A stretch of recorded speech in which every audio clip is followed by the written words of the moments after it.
आप सभी का हमारे YouTube channel genius coaching classes में स्वागत है।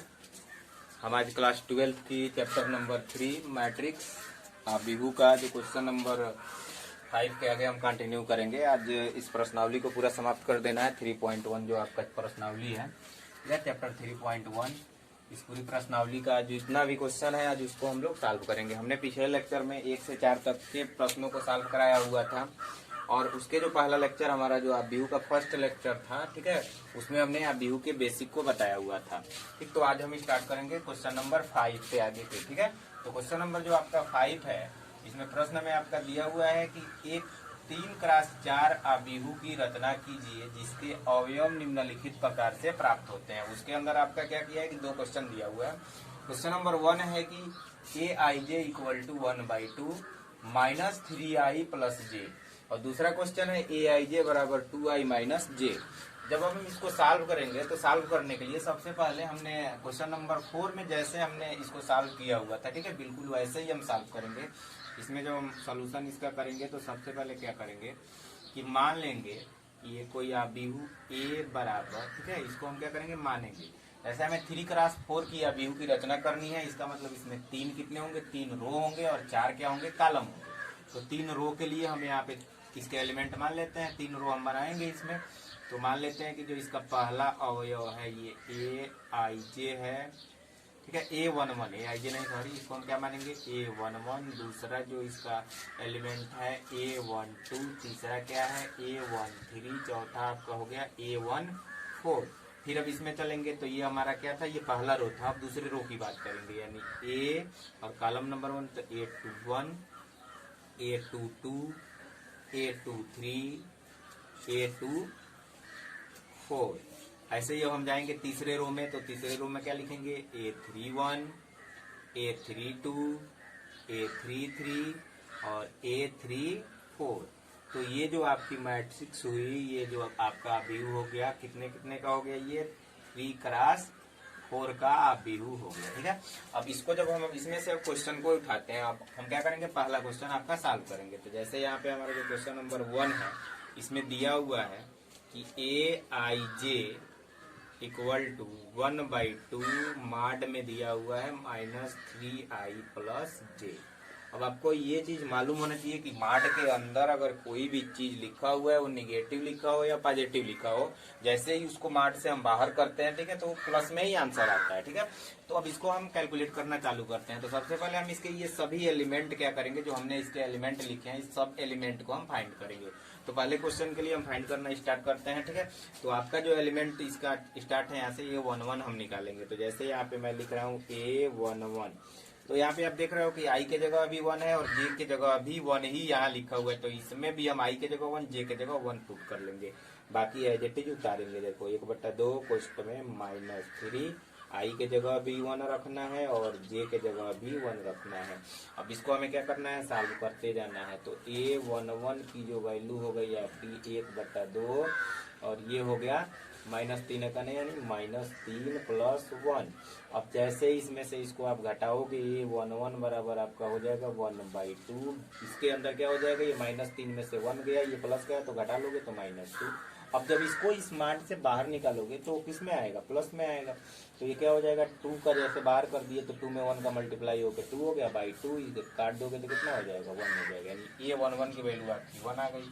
ऐसे ही हम क्या करेंगे, अब a12 निकालेंगे। ठीक है, बारी बारी से हमें सबको निकालना है a12। तो a12 के लिए भी क्या करोगे, जैसे लिखा है ऐसे इसको उतारो। अब यहाँ पे a यानी 1, i क्या है आपका 3 × 1 + 2। इसको भी क्या करोगे, सॉल्व कर लोगे तो ये आपका हो जाएगा 1, यानी ये 3 में से 2 गया तो कितना बचा, यानी -1। इसको जब बाहर करोगे तो क्या हो जाएगा, ये 1/2 ही होगा। यानी a12 का मान आ गया आपका 1/2। ऐसा ही हम क्या करेंगे, सारे एलिमेंट को निकालते चलेंगे। अब हम क्या निकालेंगे, a13। तो a13 के लिए फिर से लिखोगे 1/2 और ब्रैकेट में -3 × 1 + 3। अब जैसे ये निकालोगे a13 तो ये क्या हो जाएगा आपका, ऐसे यहाँ पे -3 + 3 होकर ये 0 हो जाएगा। अब 0 तो ये क्या आएगा, 0 आ जाएगा। ऐसे ही क्या करोगे कि a14 निकालोगे तो a14 के लिए क्या करोगे, फिर इसको लिखोगे यानी 1/2 और ब्रैकेट में -3 + 4।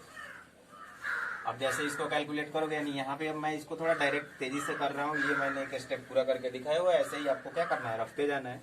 अब A14 की जो आपकी वैल्यू आ जाएगी वो क्या आ जाएगी, 1/2 आ जाएगी। ठीक है, ऐसे ही हम क्या निकालेंगे, A21। तो जब आप A21 निकालोगे तो क्या हो जाएगा, 1/2 -3 × 2 + 1। अब जब इसको आप कैलकुलेट करोगे तो A21 की जो वैल्यू हो जाएगी यहाँ से, ये 3 दूना 6 हो गया, 6 में से 1 गया, ये हो गया 5, यानी 5/2। अब ऐसे यहाँ से A22 निकालना है, तो यहाँ हो गया 1/2। अब यहाँ हो गया -3 × 2 + 2। ये कितना हो गया, यहाँ सॉरी यहाँ पे 2 होगा, तो 3 दूनी 6, 6 में से आपका 2 निकल गया तो 4 हो गया। और ये हो गया आपका A22 जो हो गया, ये 4/2, यानी कितना हो जाएगा, 2। हम क्या करेंगे कि इस तरीके से हम सारे इसके एलिमेंट को हम क्या करेंगे, निकाल लेंगे, निकाल के हम इसमें रख लेंगे। यहाँ पे जो भी इसकी वैल्यू हमने जो भी चीजें लिखी हुई है, A11 A12, ये A to Z हमने इसका क्या किया कि ये सारे मान निकाल के यहाँ पे हम रखे हुए हैं, उठा के इसमें रख देंगे, हमारा क्वेश्चन नंबर 1 सॉल्व हो जाएगा। तो जैसे हमारा जो क्वेश्चन नंबर 1 है, इसके लिए देखो 1 के लिए ये दिया हुआ था, अब इस अवयव में हम मान रखेंगे। तो क्वेश्चन नंबर 1 में, ठीक है, जैसे ही क्या करोगे कि ये मान रखोगे 1 के लिए, तो आपका अभिहू तैयार हो जाएगा। जैसे A11, तो A11 का मान आपका क्या आया हुआ है, 1, हमने 1 रखा। उसके बाद से A12 का मान आया हुआ है 1/2, तो आप क्या रखोगे यहाँ पे, 1/2। ऐसे ही यहाँ पे A13 का मान आया है 0, तो यहाँ पे क्या रखोगे, 0। फिर आपका ये 14 का मान आया 1/2, तो ऐसे क्या करना है कि मान रखते जाना है, और ये आपका अभिहू बनकर क्या हो जाएगा, तैयार हो जाएगा। ये मान हो गया, यहाँ पे आपका हो गया ये 3/2, और ये आपका हो गया यहाँ पे 1, ये हो गया 4, ये हो गया 7/2, और ये आपका हो गया 3 और 2। तो आपका ये पहले का, जैसे क्वेश्चन नंबर 5 का पहला पार्ट का ये आपका क्या आ गया, आंसर आ गया। इसमें क्या करना है कि ये सारे मान निकाल करके इस अवयव के अंदर ये जो आप माने हो यहाँ रख दोगे, तो क्वेश्चन नंबर इसका जो 5 का पहला पार्ट था ये सॉल्व हो गया। ठीक है, अब क्या करेंगे, इसके सेकंड पार्ट को फिर से मैं क्या करूंगा, अब इसको सॉल्व करूंगा। ठीक है, तो सेकंड पार्ट सॉल्व करने के लिए क्या करना है, इसको आप लोग नोट कर लेना। ठीक है, उसके बाद से हम क्या करते हैं, इसको इरेज कर लेते हैं। अब चलिए मैं इसका जो सेकंड पार्ट है क्वेश्चन नंबर 5 का, इसको सॉल्व करता हूँ। सेकंड पार्ट आपका है 1IJ इक्वल टू क्या है, 2I - J। अब इसमें भी क्या करना है, यही चीज करना है, इसमें भी मान इसका निकालना है। तो जैसे A11 निकालना है आपको, तो 2 × 1 - 1, तो A11 की वैल्यू कितनी हो जाएगी, 2 × 2 में से 1 गया तो 1। ऐसे ही आपको क्या निकालना है, A12 निकाल लेना है। तो A12 यानी यहाँ पे भरना है, तो ये हो जाएगा 2 × 2, और ये क्या हो गया यहाँ पे 2, तो 2 में से 2 गया तो 0। ऐसे ही क्या करना है कि A13 भी आपको क्या करना है, निकालना है। तो A13 निकालोगे तो फिर ये क्या हो जाएगा, 2 × 2, 2 में से 3 का, तो ये हो गया -1। अब यहाँ पे A14 निकालना है, तो A14 के लिए फिर यहाँ पे 1 ही रखना है, यहाँ पे 4 रखना है, तो 2 × 2 यहाँ पे 4, तो क्या बचेगा, -2। ये निकल गया आपका पहला, इसका पूरा रो निकल गया। अब दूसरा रो निकालेंगे, यानी A21 के लिए जब यहाँ पे आप भरोगे, यहाँ पे आप 2 भरोगे, I की जगह 2 और J की जगह 1 भरोगे यहाँ से, तो ये 2 दूना 4, और 4 में से 1 गया तो कितना हुआ, 3। ऐसे ही यहाँ पे क्या करना है, A2, तो क्या करना है हमको कि इस तरीके से हमें, ठीक है, ये A11 A12 A13 A14 सारे मान इसमें जो भी हमने एलिमेंट माने हैं, ये हम ऐसे क्या करेंगे कि इसमें वैल्यू पुट करके और इसको हम निकाल लेंगे। निकालने के बाद से हम क्या करेंगे, इसमें अब रख देंगे। जैसे हमने मैट्रिक्स जो माना था, ये माना था, अब इसमें A11 A12 जो भी है ये सबके मान हम यहाँ से उठा करके इसमें रखते चले जाएंगे। जैसे A1 का मान 1, ये है 0, ये है आपका -1, ये मान है आपका -2, ये मान है आपका 3, ये मान है 2, ये मान रहा 1 0 5 4 3 और 2। ये आपकी मैट्रिक्स फिर से बन गई 3x4 की। ये आपका जो था आंसर क्वेश्चन नंबर 5 के दूसरे क्वेश्चन का, ये क्या है आपका आंसर है। तो इस तरीके से आपका क्वेश्चन नंबर 5 समाप्त हुआ। अब मैं क्वेश्चन नंबर 6 के बारे में बात कर रहा हूँ। क्वेश्चन नंबर 6 बताने से पहले मैं क्वेश्चन नंबर 6 से आगे जो भी सवाल है 6 7 8 9 10 जो आपके क्वेश्चन है, इसका मैं थोड़ा थ्योरी आपको बता दूं। ठीक है, इसमें लिखा हुआ है क्वेश्चन नंबर 6 में कि जैसे अभिहू दिया हुआ है, 2 अभिहू दिया है और बोल रहा है कि यदि वो समान है तो XYZ के हम मान कैसे निकालेंगे। तो सबसे पहले आप देखिए कि अभिहू जो होते हैं, ठीक है, अभिहू समान कब होते हैं। यानी समान आव्यूह। समान आव्यूह, समान आव्यूह तभी होंगे, जैसे मैं एक एग्जांपल बता दे रहा हूँ। यहाँ पे कोई एक ए आव्यूह है, ठीक है, इसके element A B C D E F. एक कोई यहाँ पे बी आव्यूह है, इसके भी जो एलिमेंट हैं A B C D E F. ये जो दोनों आप आव्यूह देख रहे हो, ए और बी, दोनों आव्यूह के अगर एलिमेंट जो है एकदम सेम हो, उनका पोजीशन भी सेम अगर होगा, तब जाकर के ए और बी आव्यूह क्या होगा, बराबर होगा। तब मैं इसको ये लिख सकता हूँ कि जो आव्यूह ए है ये किसके बराबर है, आव्यूह बी के बराबर है। ठीक है, अब जैसे अंकों में बात करूँ, यदि यहाँ पे ऐसे क्वेश्चन में लिखा है आपके क्वेश्चन में कि ए बी सी डी, ये 2x2 की आव्यूह, जैसे यहाँ भी ये भी देखना है कि ये जो आव्यूह आपकी है ये 2x3 की है, तो दूसरी भी आव्यूह कैसे होनी चाहिए, 2x3 की होनी चाहिए। अब यहाँ पे जैसे ये आव्यूह, एक आव्यूह हो गया ए, और यहाँ पे ऐसे बराबर करके अगर दूसरा आव्यूह लिख दिया, यहाँ पे 3, यहाँ पे 4, यहाँ पे 5, यहाँ पे 7, तो ये बराबर तभी हो सकते हैं जब यहाँ पे ए है तो यहाँ भी जो मान होना चाहिए ए के क्या होना चाहिए, इक्वल होना चाहिए। और ये आव्यूह अगर 2x2 की है तो ये भी आव्यूह कितनी होनी चाहिए, 2x2 की, तब जाकर के ये आव्यूह इसके बराबर होगा, आपके क्वेश्चन में लिखा होगा। ठीक है, अब जैसे ये इसके बराबर होगा, हमने क्या बोला कि जो इनके एलिमेंट होने चाहिए वो भी आपस में बराबर होने चाहिए। जैसे यहाँ पे ए है तो यहाँ पे ए है, इनका पोजीशन भी सेम होना चाहिए। जैसे ये आपका फर्स्ट रो और फर्स्ट कॉलम में ए लिखा है, तो दूसरे भी आव्यूह में फर्स्ट रो और फर्स्ट कॉलम में ए ही लिखा होना चाहिए। जैसे यहाँ पे क्या लिखा है, फर्स्ट रो और थर्ड कॉलम में सी लिखा है, तो यहाँ भी फर्स्ट रो और थर्ड कॉलम में सी लिखा होना चाहिए। ऐसे इसमें भी होना चाहिए। अगर आपके क्वेश्चन में कह देता है कि ए आव्यूह इस बी आव्यूह के बराबर है, तब इनके एलिमेंट का मान ज्ञात करो। जैसे अब यहाँ पे ए लिखा है तो ए बराबर हमको लिखना होगा, तो ए बराबर हम क्या लिखेंगे, ए के पोजीशन पे इसमें क्या लिखा है, 3 लिखा है, तो ए बराबर 3 हो जाएगा। और जैसे यहाँ पे डी लिखा है तो डी बराबर आपका इसमें इसके जगह क्या है, 7 है। ठीक है, तो ये 7 हो जाएगा। तो हम जो छठा क्वेश्चन है उसके हम कंसेप्ट के बारे में ही बता दिए हुए हैं। 6, 7, 8, 9, 10 जो भी आपके क्वेश्चन है वो इस कंसेप्ट पे क्या होंगे, सॉल्व होंगे। ठीक है, अब चलिए हम क्वेश्चन नंबर 6 लिखते हैं, फिर उसको सॉल्व कराते हैं। क्वेश्चन नंबर जो आपका 6 है, ठीक, तो क्वेश्चन नंबर आपका 6 हो गया, निम्नलिखित समीकरण। ये आपका क्वेश्चन नंबर 6 है, निम्नलिखित समीकरणों में एक्स वाई तथा जेड के मान ज्ञात कीजिए। ये जो समीकरण दिए हुए हैं आपके क्वेश्चन नंबर 6 में 3 क्वेश्चन दिया हुआ है। इन तीनों क्वेश्चन में हमें एक्स वाई तथा जेड के मान ज्ञात करने हैं। तो चलिए हम सॉल्व करना स्टार्ट करते हैं। तो हम सबसे पहले ये क्वेश्चन नंबर 1 लेते हैं। ऐसे बारी बारी से हम क्या करेंगे, सारे क्वेश्चनों को सॉल्व कर लेंगे।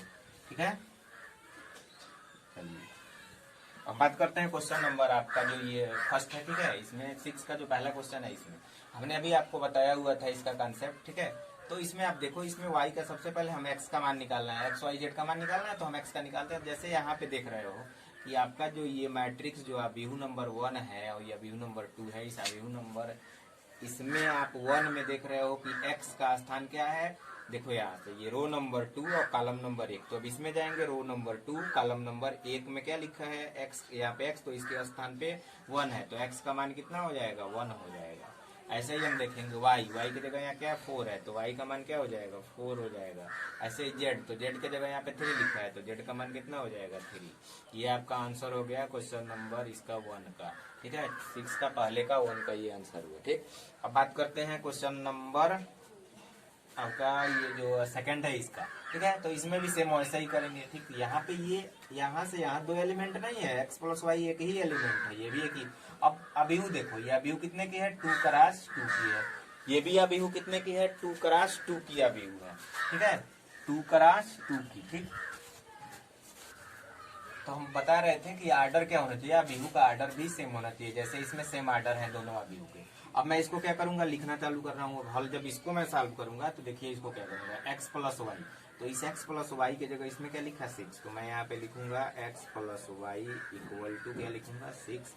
इसको मान लूंगा इक्वेशन नंबर 1। दूसरा यहाँ पे क्या लिखा है, देखो एक्स वाई, क्या लिखा है, एक्स वाई, तो मैं यहाँ पे क्या लिखूंगा, एक्स वाई भी लिख सकता हूँ, या देखो यहाँ पे 5 प्लस जेड भी लिखा है, यहाँ पे 5 plus Z, 5 plus Z equal to क्या मैं लूंगा, इसके जगह 5 है तो मैं क्या ले लूंगा, 5। ये है इक्वेशन नंबर 2। और तीसरा क्या है, एक्स वाई, यहाँ से देखो तो एक्स वाई की जगह क्या मैं लिखूंगा, 8, इक्वेशन नंबर 3।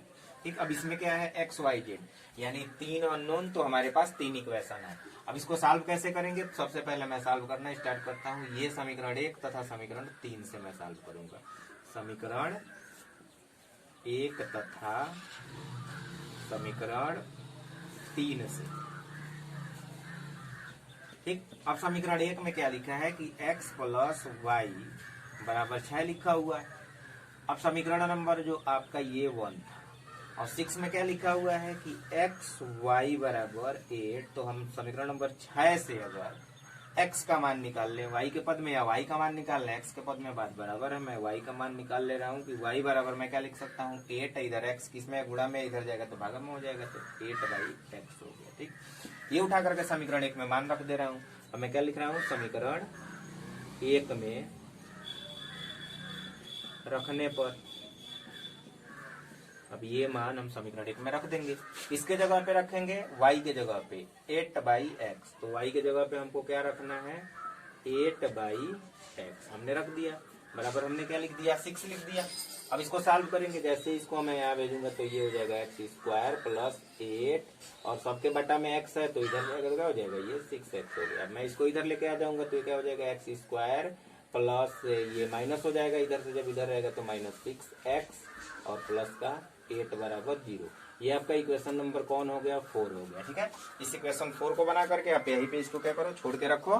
ठीक है, अब इससे पहले सॉल्व करते हैं। ठीक है, इसको सॉल्व कर ले या पहले इसी को पूरा सॉल्व कर लो। तो आप ये देख रहे हो कि ये द्विघात समीकरण बना हुआ है। ठीक है, इक्वेशन नंबर 4। तो द्विघात समीकरण आपको सॉल्व करना आना चाहिए। इस 6 को हमें 2 पार्ट में तोड़ के क्या लाना है 8 लाना है। तो जैसे इसको गुणनखंड इसका जब करोगे तो ये हो जाएगा x² माइनस का 4x माइनस का 2x, ठीक है, और प्लस का 8 बराबर क्या हो जाएगा 0।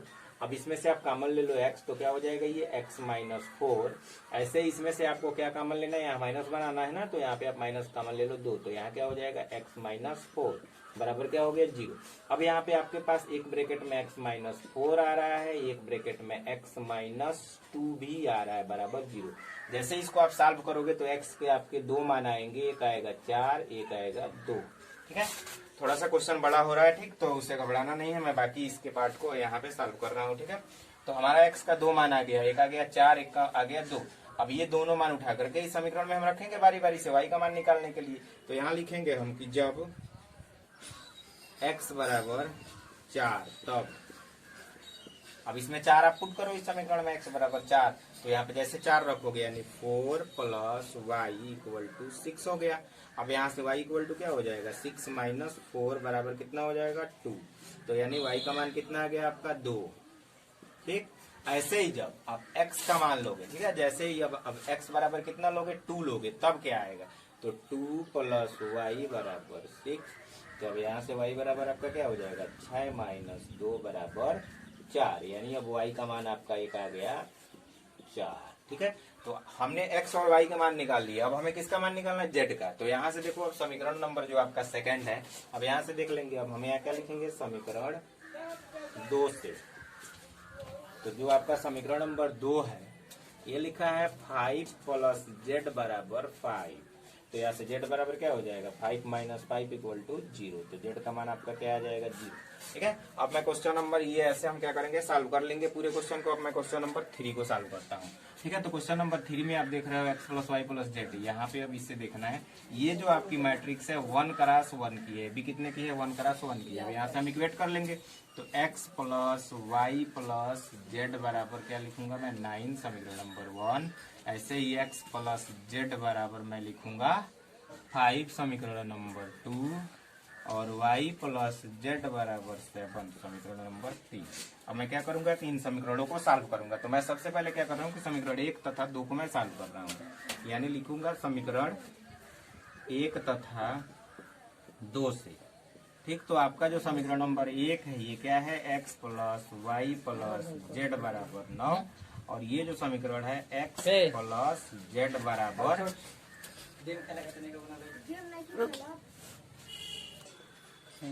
तो ये आपका इक्वेशन नंबर इसका हो गया 2। अब मैं इक्वेशन 1 और 2 में क्या करूँ कि नीचे का साइन मैं चेंज कर दूं। ठीक है, यानी घटा दूं। यानी मैं क्या कर रहा हूँ कि 1 में से 2 को मैं क्या कर रहा हूँ माइनस कर रहा हूँ, तो ये साइन बदल दिया जाता है, ये साइन चेंज हो गया। एक्स से एक्स गया, जेड से जेड गया, तो अपना वाई बराबर क्या आ गया, ये 9 में से 5 गया तो क्या आ गया 4 आ गया, वाई का मान निकल गया। अब वाई का मान उठा करके इस समीकरण में रख दो, यहाँ से समीकरण नंबर 3 में।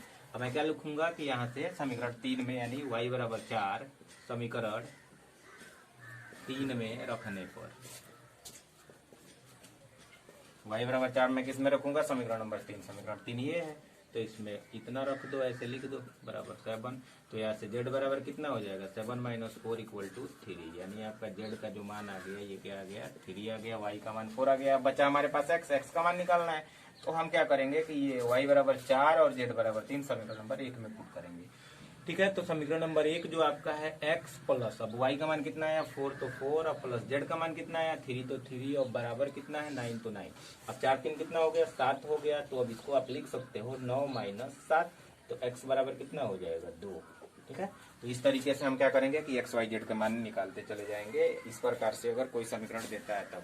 अब मैं क्वेश्चन नंबर 7 की तरफ आगे बढ़ता हूँ। ठीक है, इस क्वेश्चन को आपको नोट कर लेना है, ये सोल्यूशन जो है इसको नोट कर लेना है, ध्यान से समझना है। अगर नहीं समझ में आता है तो वीडियो को थोड़ा 1-2 बार आप चला करके देख लीजिए। अभी आपका क्वेश्चन नंबर 7 है, दिया हुआ है समीकरण a - b, जो भी ये समीकरण यहाँ पर डिस्प्ले है। इस समीकरण से हमें a b c d के मान ज्ञात करने हैं। ठीक, जैसे हमने क्वेश्चन नंबर 6 किया हुआ था वैसे बिल्कुल इसको भी हम करेंगे। ठीक है, तो ये आपकी जो मैट्रिक्स है कितने की है 2 × 2 की है, ये भी मैट्रिक्स जो आपकी है 2 × 2 की मैट्रिक्स दी हुई है। ठीक है, तो आपका क्वेश्चन नंबर 7 यहाँ पे क्या है डिस्प्ले कर दिया गया है। इसमें क्या है कि ए बी सी और डी के मान हमें ज्ञात करने हैं। अब ये जो मैट्रिक्स है 2 × 2, ये भी 2 × 2 की है। ठीक, तो बिल्कुल क्वेश्चन नंबर 6 के जैसे इसको भी हम सॉल्व करेंगे। ठीक है, जब हम इसको सॉल्व करेंगे तो इसमें वैसे ही हमें, अब इसमें देखो 4 अननोन है a b c d, तो इसमें हमें 4 समीकरण बनाने पड़ेंगे। तो चलो बनाते हैं। पहला समीकरण a - b = -1, इक्वेशन नंबर जो ये हो गया 1। ऐसे ही क्या लिखेंगे कि यहाँ पे 2a + c = 5, इक्वेशन नंबर 2। ऐसे यहाँ पे क्या लिखेंगे 2a - b = 0, समीकरण नंबर 3। यहाँ पे एक और हम समीकरण बनाएंगे 3c + d = 13, समीकरण नंबर 4। अब मैं इसको सॉल्व करूंगा। सॉल्व करने से पहले हमें देखना है कि कौन कौन से समीकरण को अगर एक साथ सॉल्व किया जाए तो ये क्वेश्चन थोड़ा आसानी से सॉल्व हो। तो मैं देख रहा हूँ कि समीकरण नंबर 1 और 3 को मैं पहले सॉल्व कर रहा हूँ। ठीक है, तो मैं क्या लिखूंगा समीकरण 1 तथा 3 को घटाने पर, अब मैं इसको क्या करूंगा घटाऊंगा। तो समीकरण नंबर 1 क्या है a - b = -1, और समीकरण नंबर 3 जो आपका है 2a - b = 0। इसको क्या करना है घटाना है। जैसे घटाते हैं नीचे का साइन हम बदल देते हैं। अब ये क्या हो गया -2a में से जब ये निकल जाएगा तो माइनस का ये क्या हो गया कैंसिल हो गया, और यहाँ पे क्या आ गया -1, इससे ये कैंसिल होकर के a का मान निकल गया 1। अब हम यदि क्या करें कि ये a का मान उठा करके समीकरण 1 में हम रख दें तो हमारे पास b का मान आ जाएगा। तो हम रखते हैं a बराबर 1 समीकरण 1 में रखने पर। अब हम क्या करेंगे कि ये बराबर 1 समीकरण 1 में रखेंगे, तो a की जगह 1 रखोगे तो 1 - b = -1। अब जैसे ही यहाँ से ये 1 इधर जाएगा, ठीक है, तो -b बराबर -1 -1, तो -b बराबर क्या हो गया आपका -1 -1 -2, ये कैंसिल हो गया, तो b बराबर आपका क्या आ गया 2। अब हमारे पास देखो a और b के मान मिल गए हैं। ठीक है, अब हमें किसका मान ज्ञात करना है c और d का। तो जैसे a का मान हम क्या करें समीकरण नंबर 2 में अगर रखें, ठीक है, तो यानी a बराबर जो 1 आया था, ठीक है, आपका a बराबर क्या है 1, हम इसको किस में रखेंगे समीकरण 2 में। ठीक है, 2 में रखने पर। अब आप यहाँ देख रहे हो समीकरण नंबर 2 ये डिस्प्ले है। अब इसमें a की जगह क्या रखेंगे 1 पुट करेंगे, तो ये क्या हो जाएगा 2 × 1 + c = 5। अब ये क्या हो गया 2 × 2 + c = 5, तो यहाँ से c = 5, ये इधर जाके माइनस हो गया -2, तो c बराबर आपका क्या आ गया 3। तो हमारे पास देखो c का भी मान निकल गया, b का भी मान निकल गया, इधर a का भी मान आ गया है। ठीक है, अब हमें बचा है d, तो हम क्या करें कि c का मान उठा कर समीकरण नंबर 4 में रख दें। तो जैसे c ऐसे लिखते हैं c का मान समीकरण 4 में रखने पर। अब हम c का मान किस में रखेंगे समीकरण नंबर 4 में, तो आपका समीकरण नंबर जो 4 है 3c + d = 13। अब इसमें हम c की जगह कितना रखेंगे 3, तो 3 × 3 + d = 13, तो 3 तरीका 9 प्लस डी बराबर 13। तो यहाँ से डी बराबर क्या हो जाएगा 13 माइनस 9, तो डी बराबर 4। अब आपके देखिए ए बी सी के मान क्या हो गए, ए भी आ गया, बी भी आ गया, सी भी आ गया, डी भी आ गया। ठीक है, तो इस तरीके से हम क्वेश्चन नंबर 7 को क्या करेंगे, सॉल्व करेंगे। अब चलिए हम क्वेश्चन नंबर 8 देखते हैं। ठीक, इसको आप नोट कर लीजिएगा। चलिए आइए हमको देखते हैं क्वेश्चन नंबर 8। इसमें दिया हुआ है कि ए बराबर ए आई जे एम करासेन एक वर्ग अभिहु है यदि। अब इसमें ऑप्शन दिया है कि यदि जो m है ये n से बड़ा हो तो क्या ये वर्ग अभिहु हो सकता है, या m क्या हो इस n। देखो यहाँ पे हमने क्या बोला था कि m जो है, ठीक है, n से छोटा होना चाहिए, यानी इसमें n बड़ा है, इसमें यदि n जो है इस m से छोटा है, ठीक है। और यहाँ क्या लिखा है कि m जो है n के बराबर है, यानी आर्डर की बात किया जा रहा है इसमें। ठीक है, तो क्या ये वर्ग अभिहु, इसमें से किस केस में ये वर्ग अभिहु है। तो आप यहाँ पे देखो, यदि वर्ग अभिहु का मतलब ये होता है कि यदि 2 क्रॉस 2 की या तो मैट्रिक्स होनी चाहिए, या 3 क्रॉस 3 की होनी चाहिए, या 4 क्रॉस 4 की होनी चाहिए, यानी रो और कॉलम क्या होने चाहिए उसमें बराबर होने चाहिए, तभी हम क्या कहेंगे कि ये अभिहु वर्ग अभिहु है। नहीं तो रो और कॉलम जब बराबर नहीं होगा तो कोई भी अभिहु वर्ग अभिहु नहीं होगा। तो इसमें जो m है, m को हम क्या बोलते हैं, रो बोलते हैं, और n को क्या बोलते हैं, कॉलम बोलते हैं। तो आपको समझ में आ गया होगा कि ये वर्ग अभिहु होने के लिए कौन सा ऑप्शन इसमें से करेक्ट है, यानी m इक्वल टू n होना चाहिए। किसके लिए, वर्ग अभिहु बनने के लिए, यानी m क्रॉस n जरूरी है कि जो m क्रॉस n हो इसमें m और n का मान क्या हो, सेम हो। तो आपका ये ऑप्शन सही है। ये क्या है, गलत है। यदि मैं यहाँ पे एक एग्जाम्पल के तौर पे समझा दूं, यदि m का मान लो 2 है और n का मान कितना है 3 है, तो 3 चौका कितना हो गया 12। 12 किस चीज का वर्ग नहीं होता है। ऐसे ही आप यहाँ देख लो, जैसे m का मान 5 ले लो, इसका मान 6 ले लो, जैसे ये 5 6 के कितना हो गया 30 हो गया। ठीक है, तो यहाँ पे क्या हो गया, ये 6 ले लो, ठीक है, ये क्या ले लो 5 ले लो, तो ये 5 6 कितना हो गया 30। 30 तो किस चीज का वर्ग नहीं होता है। लेकिन अब आप यहाँ पे समझ लो, जैसे m भी बराबर लेना है 3 ले लो, n भी क्या ले लो 3 ले लो, तो 3 3 का कितना हो गया 9।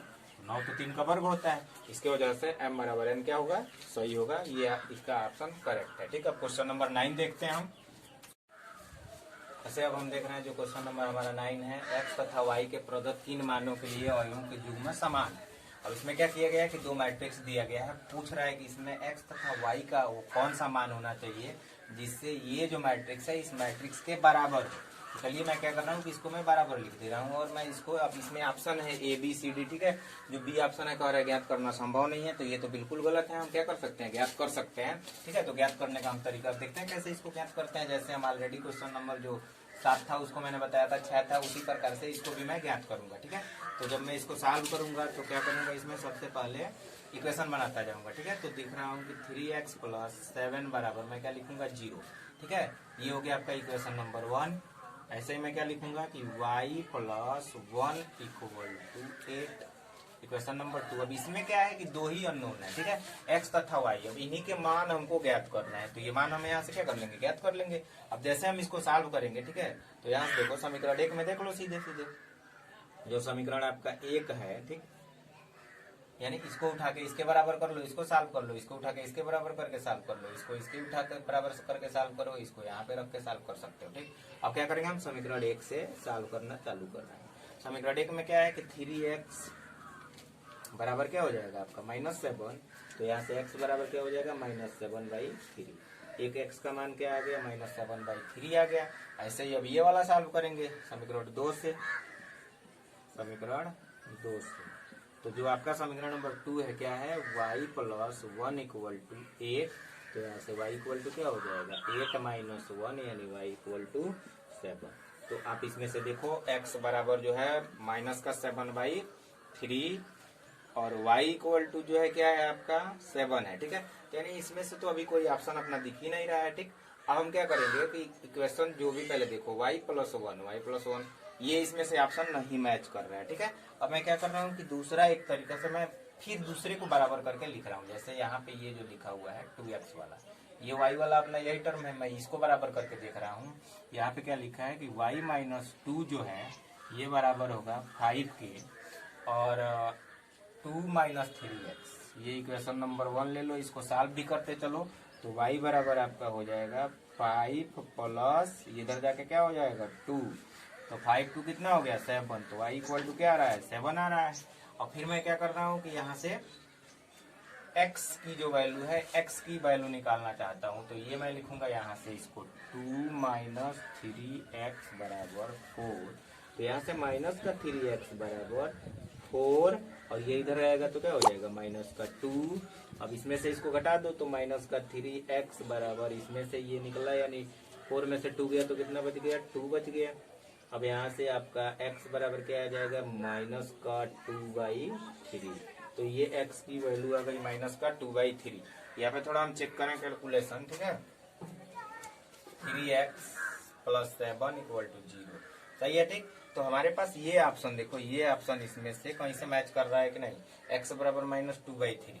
तो यहाँ पे देखेंगे हम x बराबर -2/3 कहीं है, यहाँ पे है, और y = 7, ठीक है। तो y = 7, तो हमारे पास जो ऑप्शन सही है ये ऑप्शन सही है, यानी हमारे पास y के मान 7 होना चाहिए और x का मान क्या होना चाहिए, -2/3 होना चाहिए, तब जाके ये इक्वेशन इसके बराबर होगा, ठीक है। अब मैं बात करता हूँ क्वेश्चन नंबर 10 का।